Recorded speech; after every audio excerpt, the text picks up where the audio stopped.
વિસનગર તાલુકા પોલીસની મોટી કાર્યવાહી।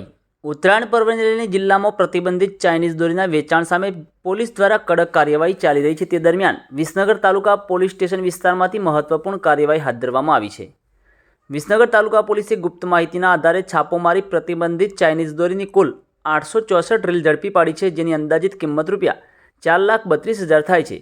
આ કાર્યવાહી દરમિયાન 2 ઇસમોને ઝડપી પાડવામાં આવ્યા છે અને તેમની સામે કાયદેસરની કાર્યવાહી પણ હાથ ધરવામાં આવી છે। ચાઇનીઝ દોરીથી પક્ષીઓ તેમજ માનવ જીવનને ગંભીર નુકસાન થતું હોય છે, જેને ધ્યાનમાં રાખીને રાજ્ય સરકાર દ્વારા તેના વેચાણ પર અને ઉપયોગ પર પ્રતિબંધિત મૂકવામાં આવ્યો છે। તેમ છતાં કેટલાક અસામાજિક તત્વો દ્વારા આવા ગેરકાયદેસર ધંધામાં સંડોવાયેલા હોવાનું સામે આવ્યું છે।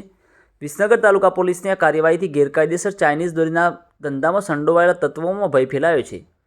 પોલીસે જાહેર જનતાને પણ અપીલ કરી છે કે જો કોઈપણ જગ્યાએ ચાઇનીઝ દોરીનું વિતરણ કે સંગ્રહ જોવા મળે તો તરત જ નજીકના પોલીસ મથકે જાણ કરવી। વધુ સમાચારોને અપડેટ્સ માટે જોતા રહો online TV news Suresh Thakor સાથે।